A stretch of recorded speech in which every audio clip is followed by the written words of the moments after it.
Greetings and welcome to this Anno 1800 tutorial on expeditions and ships. Expeditions is one of the new and fun features of Anno 1800 which I have found that I really love, but it can be slightly daunting to understand the system underneath, and I spent quite a bit of time figuring out how to get optimum performance out of my expeditions. You will find 4 types of expeditions after that, the initial first expedition that you get for discovering the new world itself. And these expedition types are archaeological expeditions.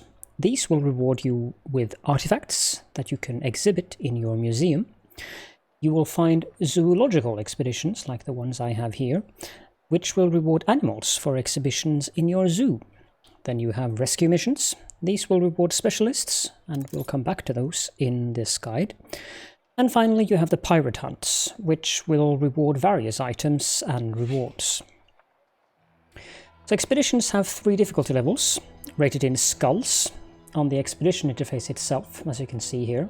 This one has 2, this one has 3. In ranges from 1 to 3, 3 represents the most difficult missions that will give you the most beneficial rewards, but at the highest peril for your ship and crew. When you click on an expedition, you will get a list of your available ships, each showing the morale that they provide for the expedition in question, as shown here. You will also see a list of which challenges you can expect during the expedition, up here. And at the time of this tutorial, it will always be 4, where rations is always the first one, but that may change in patches and or DLCs. What your crew obviously needs something to eat or drink, and one of the amusing observations that I have made is that alcoholic beverages like schnapps, beer, and even champagne do indeed fulfill the need for rations. Who would have thought? Other challenges you might need to prepare for are, for instance, the need for having a high naval power due to the likelihood of being attacked at sea, diplomacy due to the need to having to talk your way through events, hunting, crafting, and so forth. You can check the expeditions link to the Anno wiki in the video description for a full list. Now, you may notice that if you select an expedition from your expedition interface and you have all your ships totally empty, that the different ship types have some inherent expedition bonuses, which is what provides these already existing bars here. Now, for the sailing ships, you have the Clipper. As you can see, it has an inherent navigation bonus of 20. And this ship also has 4 cargo slots and 4 item sockets. Whereas the ship of the line, however, has 50 naval power with 3 cargo slots and 3 item sockets. Now, I don't think... No, I do not have any steamships in this one, but just for reference, the regular steamship called the cargo ship also has 20 navigation, like a Clipper, but it has 6 cargo slots and 2 item sockets, whereas the military steamship, the battle cruiser, has 70 naval power with 3 cargo slots and 4 item sockets.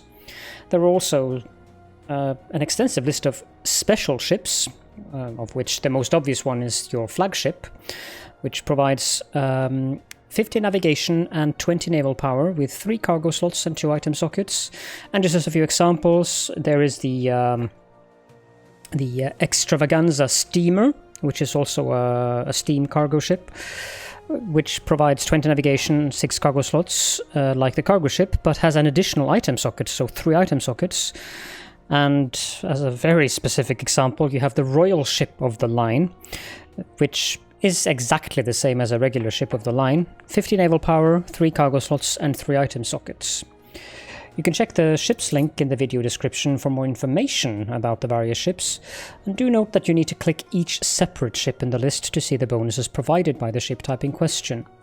Also note that item sockets only take items or characters that can be slotted in a ship, so any non-ship item or character will take up a cargo slot, and this also goes for cargo, obviously.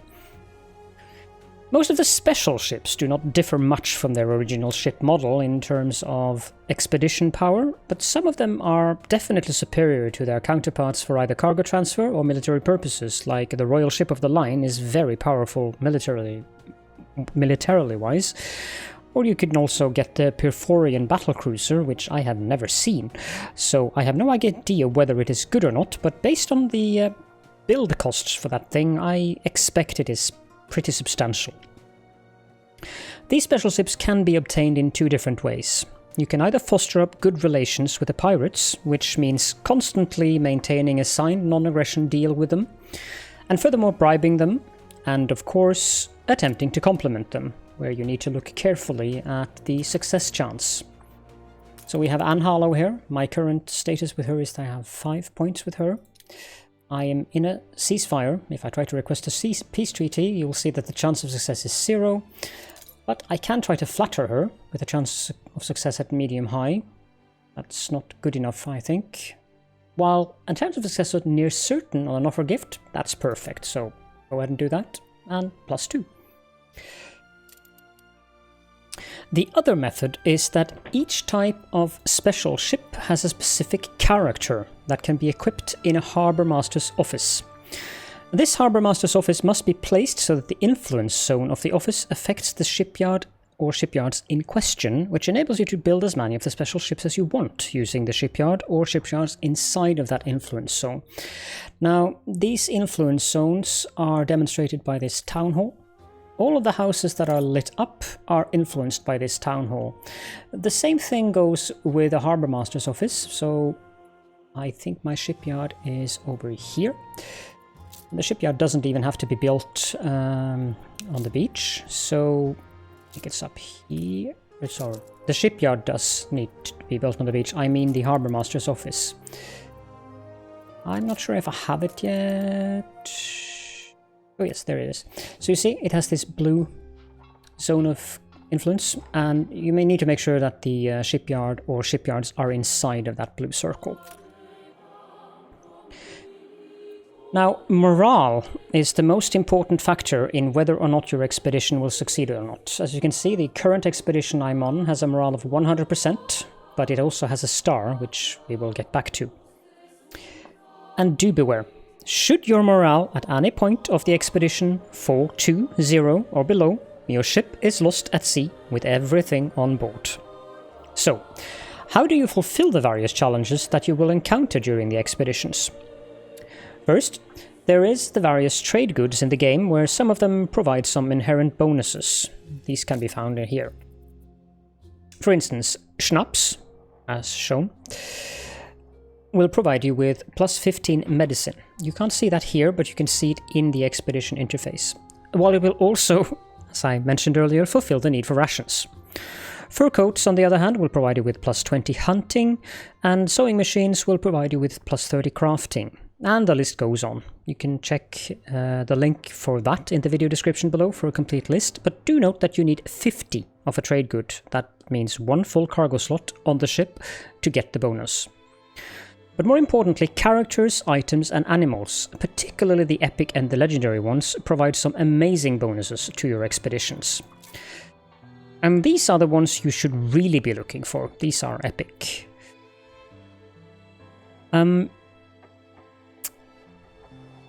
Even non-epic items can provide some rather substantial bonuses, like for instance the uncommon item, that is a green item, Letter of Marque, which is quite easy to get, will grant you +30 diplomacy.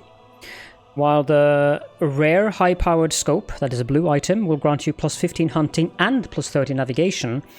But then compare this to the legendary character, which I do not have, Admiral Haynes, Beholder of Far Horizons, which grants you an insane +25 force, +55 naval power, and +25 navigation.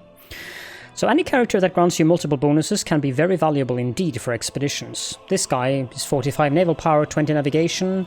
This guy is 45 naval power, 20 force, and so forth. So multiple, like the characters and items that give you multiple bonuses, they are the most valuable ones for expeditions.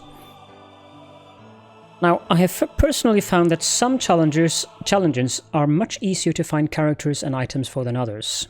Navigation, diplomacy, and naval force are definitely easiest to get based on my experience, and also these are inherent traits in the ships themselves that also helps.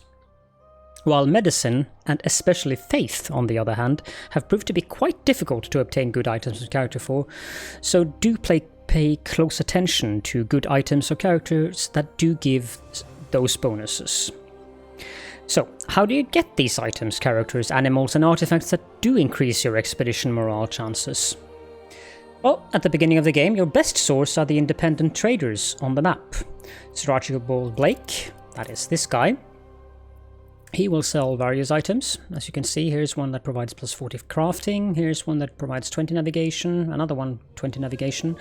Obviously, you would select the one that costs 18,000 and not 80,000, unless you were dealing with a steamship, that is. Then you have Eli Bleakworth, the guy at the prison. He has various items. Not all of them provide expedition bonuses as shown here, but some of them do. And finally you have Madame Kahina, which provides animals for the most part, some of which provide bonuses. But all of these three will provide you with the necessary items and characters. I also suspect that the characters that the pirates do, but I haven't been able to foster up a good enough relationship with them as of yet. Also, you have Isabel Sarmento in the New World. She will also provide you with some characters and items, which can be quite beneficial. However, as the game progresses and you find that you're doing more and more expeditions, you will find that your primary source will not be these traders, but actually the expeditions themselves. And that is particularly the pirate hunts and the rescue missions. When you feel you're ready to take on an expedition, you can see how adding and removing trade goods, items, characters, and so forth to your ship will adjust the morale bar, and I'll give you an example of that right here. Let's assign... Okay, so this one has rations, hunting, faith. I don't have anything with faith, and force. So this is not one that I would do. 3 skulls with high likelihood of faith? No. A clipper provides 16. Whereas Ship of the Line provides 33 base. So if we select this ship, I want hunting. Now, do I have any ship item that provides hunting? Yes, I have this fine spyglass. Note how the morale is 8%, and ooh, it's 12%. So I also need faith and force. This one gives 10 force, 17%.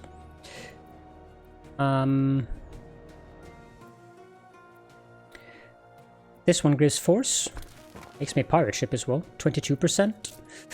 Now for other items, I don't think I can get this one up very much because I do have 20 faith, which increases to 26, but let's add some rations. I think I should have some champagne here. So, this is not an expedition that I would send. 32%, no way. But that's how that works. So, load your ship's cargo hold and item sockets with the best possible modifiers to get the highest possible morale for your expedition before you set off for the unknown waters to avoid losing the ship and everything on board.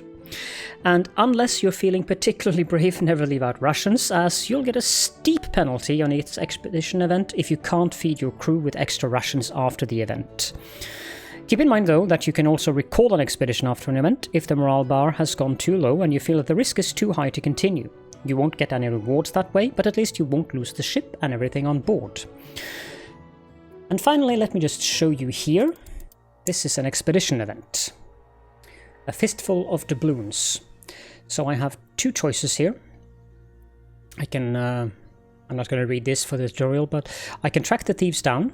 And I have 2 modifiers to hunting, which gives me a success chance of 35%, or I can let them be, which will penalize my morale on the ship rather badly. So let's try the hunting, which was quite successful. They found the footprints. And here we either have the selection of hunting or crafting. We can craft a raft, which gives us a 40% success chance, so let's try that. Which also worked. And then we can attempt to either catch wild horses or buy horses from the breeder. But this is a trade thing, so that means I have to give away stuff from my ship, and I don't want to do that on this specific thing because I filled this ship up with very good items. So let's attempt to catch the wild horses. They easily catch up. And I got a horse. Nice. You can occasionally get bonus items when you do these expedition events, but I never have room for them, and I'm not going to drop off any of these items on behalf of a horse, so we're going to throw the horse overboard and leave him behind. I hope they'll leave him on land. And here's the final screen. So you can continue without providing extra rations. That's minus 10 morale. You can return home, cut your losses and turn back. Or you can provide extra rations and continue, which in this case removes one of the schnapps and gives minus 4, which is the one that I will select.